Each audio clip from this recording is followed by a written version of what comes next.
Good evening. Good evening.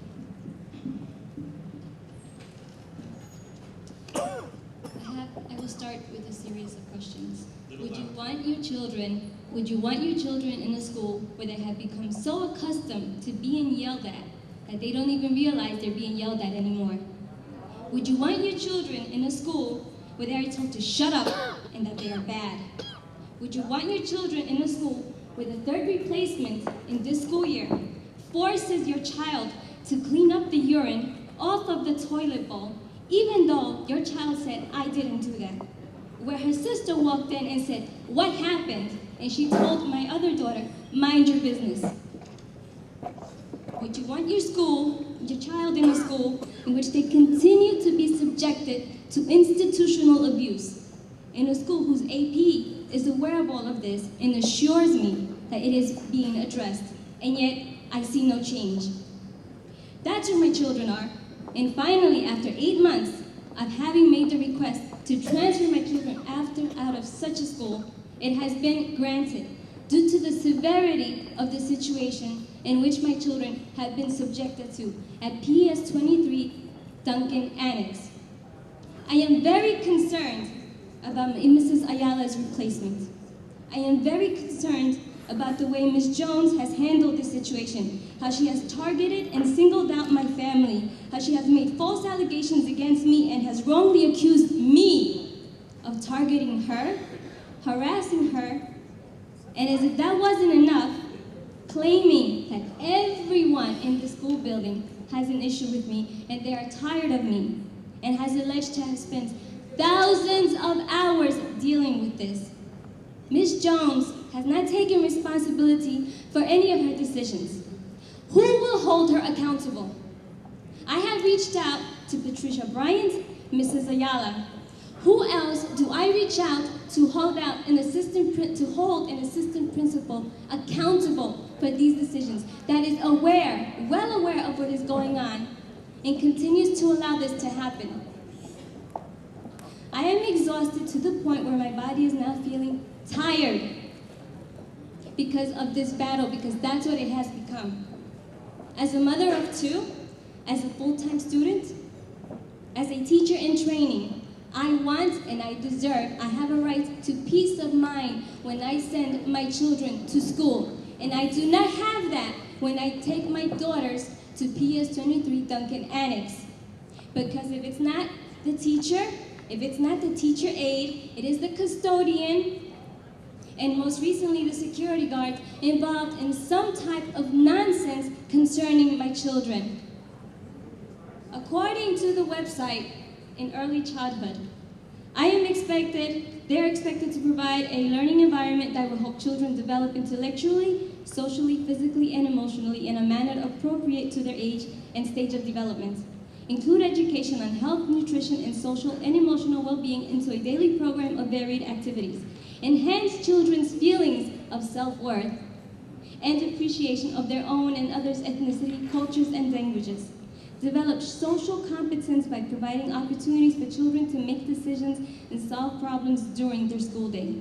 Ease the transition of children into primary grades by providing appropriate early childhood experiences.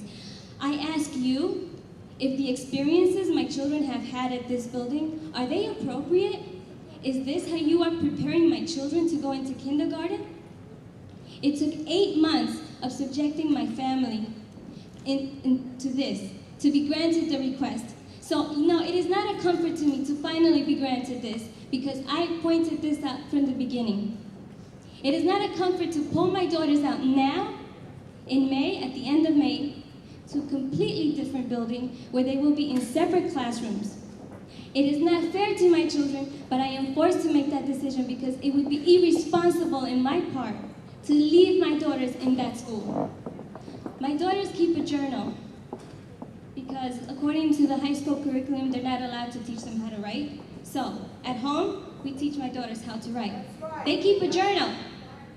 A journal is just so they can express themselves artistically and just start getting to write.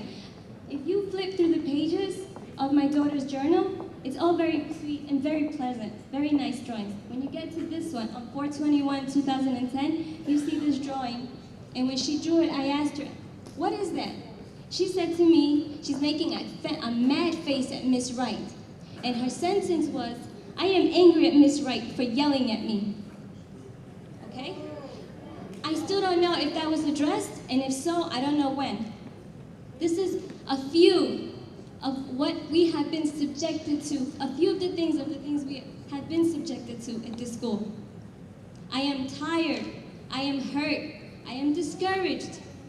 I can't just pull my children out of school. I shouldn't have to be forced to look at a private school. I shouldn't have to be forced to try to get into a charter school. That is what's happening here.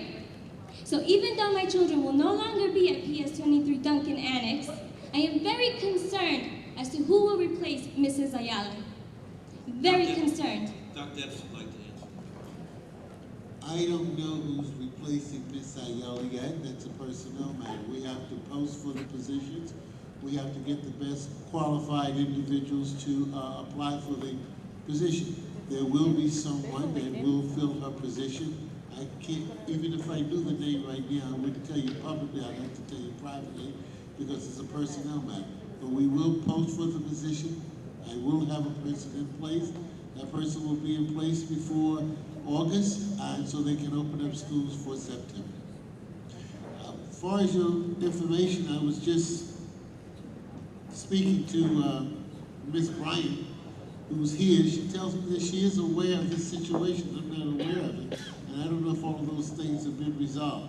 I feel very hurt too to know that you have to take your child out because certain things weren't done for your children or for your child. I don't know the particulars about your particular child. If you'd like to discuss that with me, I'd like to discuss it with Ms. Bryant. I will give you an audience with her and sit down and try to go through that. But Ms. Ayala will no longer be there because she has retired. No, I know. I'm well aware of that. At this point, what's done is done. You can't undo what my children and I have been exposed to, have been subjected to. I know Ms. Bryant is informed of this. I did email her. I actually CC'd you in the email that I sent to Ms. Bryant. I actually attempted to reach out to you, but whoever answered the phone in your office directed me to contact Ms. Bryant, to contact Ms. Frierson, and who I've spoken to, who has been really on top of this, really returning my calls, hears me out, makes the time to call back and check in to see what's going on. Yeah, the girls are getting moved out. They're not staying there. It's not one, it's two. I have two, okay? They're getting transferred now. But I asked for this at the beginning of the school year. So is this what a parent has to go through to be granted a transfer? Okay, that's when my daughter, because I asked, I saw this from the very beginning and I pointed it out. I think the toilet bowl cleaning just really put it over the top though. Well, thank you for bringing that to our attention, and I'm going to make sure that we find all board members will be updated on what happened with the situation. Dr. Donnelly would like to speak. And Mr. Wood. First, Mr. Wood first. Well, I'd just like to say, this young lady is my neighbor, and her two children are beautiful little girls. And when she came to my house the other day to tell me what happened with this toilet incident, my blood boiled. I invited her to speak tonight because I think everyone needed to hear what she had to say. You're very, very, very brave, Julia. Thank you. You're very brave. Thanks for coming. Thank you.